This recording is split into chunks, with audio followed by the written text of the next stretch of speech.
छोटे से गांव में रहता था। उसके पिता सड़क किनारे मिट्टी के बर्तन बनाकर बेचते थे। सुबह से शाम तक धूप में तपते हुए वह मिट्टी गूंथते, चाक घुमाते और उम्मीद करते कि आज कुछ ज्यादा बर्तन बिक जाए। रवि रोज स्कूल जाता और लौटकर अपने पिता की मदद करता। कई बार उसके दोस्त कहते, रवि, तू भी तो हमारे साथ क्रिकेट खेला कर, हर वक्त बर्तन बर्तन क्यों करता रहता है? रवि बस मुस्कुरा देता और कहता, अभी मेरा वक्त नहीं है, जब आएगा सब बदल दूंगा। वह समझ गया था उसकी जिंदगी साधारण है, लेकिन उसके सपने नहीं। रवि का सपना था एक दिन उद्यमी, एंटरप्रेन्योर बनने का। वह रात में मिट्टी के दीपक की रोशनी में पढ़ाई करता। उसके पिता बार बार कहते, बेटा, ज्यादा उम्मीद मत रख, हमारी औकात बस इतनी ही है। लेकिन रवि के दिल में एक ही आवाज गूंजती, धैर्य रख, वक्त बदलेगा। बोर्ड की परीक्षा में उसने पूरे जिले में दूसरा स्थान प्राप्त किया। स्कूल वालों ने तारीफ की, पर कॉलेज की फीस उसके पिता के लिए असंभव थी। जब रवि ने देखा कि पिता परेशान है, तो उसने खुद काम करने का फैसला किया। दिन में कॉलेज, रात में बर्तन बेचने का स्टॉल, यही उसकी दिनचर्या बन गई। एक दिन कॉलेज में कुछ लड़के उसका मजाक उड़ाने लगे। अरे मिट्टी वाले, तेरे कपड़ों से तो अब भी बर्तन की मिट्टी की गंध आती है। रवि ने कुछ नहीं कहा, बस मुस्कुराकर बोला, हाँ, ये वही मिट्टी है जो भगवान को आकार देती है। एक दिन यही मिट्टी मेरे भविष्य को भी आकार देगी। लेकिन मन में दर्द था। कई बार वह सोचता, क्या वाकई मेहनत का कोई फल मिलता है?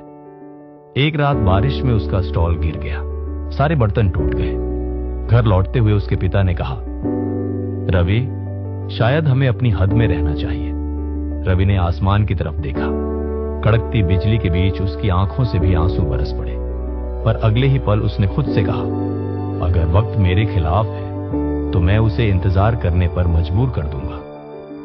अगले दिन उसने टूटे बर्तनों से नए डिजाइन बनाने की कोशिश की। उसने YouTube पर मिट्टी कला के आधुनिक डिजाइन सीखे और अपने स्टॉल को एक eco friendly pot art shop में बदल दिया। धीरे धीरे लोग उसके बनाए डिजाइनों के दीवाने हो गए। कॉलेज के कुछ प्रोफेसर ने उसका काम देखा और उसे इनोवेशन प्रोजेक्ट के लिए चुना। ये वही रवि था जिसे कभी मिट्टी वाला लड़का कहा जाता था।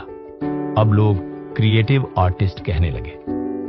इनोवेशन प्रोजेक्ट के दौरान उसे राज्य स्तरीय प्रतियोगिता में जाना था, पर भाग लेने के लिए 5,000 रुपए की फीस चाहिए थी। घर की हालत खराब थी, पिता की आंखों में लाचारी थी, पर रवि के चेहरे पर वही पुरानी मुस्कान।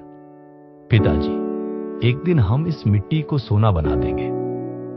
उसने 3 रातों तक लगातार काम किया। सैकड़ों छोटे छोटे डिजाइनर दिए बनाए और मेले में बेच दिए। फीस जुटा ली। प्रतियोगिता में रवि ने मिट्टी से कूलिंग सिस्टम वाले पौधों के पॉट का मॉडल पेश किया, जो बिना बिजली के पौधों को ठंडा रखता था। न्यायाधीश हैरान रह गए। कुछ हफ्तों बाद रवि को राज्यपाल भवन से बुलावा आया। उसने पहला स्थान हासिल किया था। उसकी आइडिया पर एक कंपनी ने निवेश किया और वही मिट्टी वाला लड़का अब एक स्टार्टअप फाउंडर और युवा उद्यमी, यंग एंटरप्रेन्योर बन गया। अर्थ सोल इनोवेशंस नाम से टीवी चैनल्स, अखबारों में उसकी कहानी छपी, जिसने मिट्टी से सोना बनाया। लोगों ने उससे पूछा, रवि, तुम्हारी सफलता का राज क्या है? रवि ने मुस्कुराकर कहा, सफलता कोई जादू नहीं, बस इंतजार की ताकत है।